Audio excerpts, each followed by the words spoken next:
السلام عليكم ورحمة الله وبركاته. ازيكم عاملين ايه؟ يا رب تكونوا بخير. طبعا في رمضان بيتبقى عندنا اكل كتير وبنرميه، وحرام ان احنا نرمي النعمة. فايه رأيكم ان احنا هنعمل له اعادة تدوير؟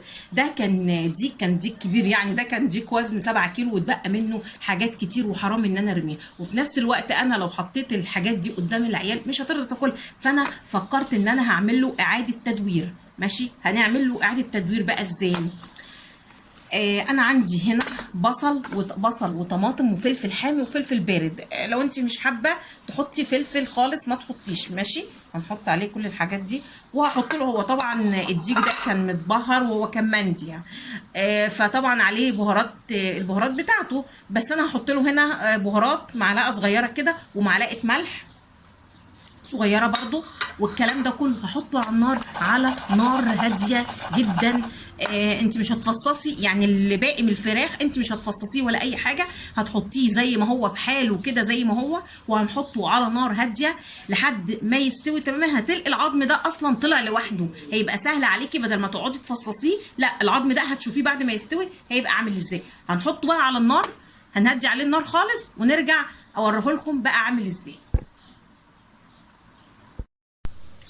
ادي يا جماعه الفراخ بتاعتنا بعد ما استوت، شايفين ايه شكلها وريحتها بقت جميله. شايفين من حاجه احنا كنا ممكن نرميها كانت هتفضل عندي في التلاجة وافضل حطاها وفي الاخر ارميها، عملنا منها حاجه كويسه خالص. طيب بعد كده هعمل ايه؟ انا جبت لفه جلاش ومعايا شويه زيتون، حبه فلفل الوان، شويه جبنه موزاريلا.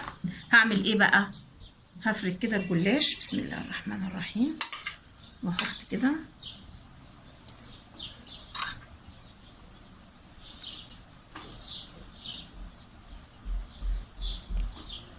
مع حبة زيتون، حبة فلفل الألوان. الفلفل الألوان ده هو ثمنه غالي صحيح، بس قيمته الغذائية عالية جدا. يعني أنا بحب أدخله كده في أي حاجة علشان هو مفيد جدا ومغذي للأولاد.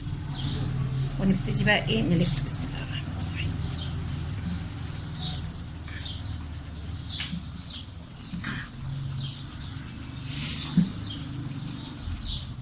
بالطريقة دي، والصينيه ندهناها زيت. بص ايه الصينيه بتاعتي، الجلاش ده نوع اسمه روتانا. اللفه ب6 جنيه ونص، بس طري قوي وحلو بصراحه، يعني جميل.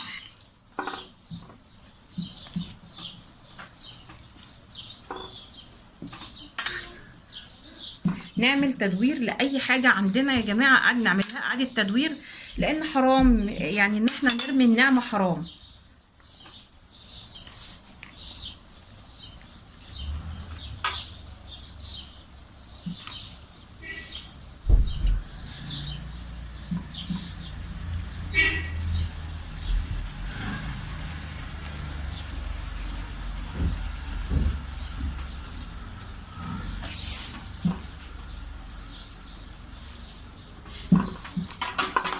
مفيش اسهل من كده.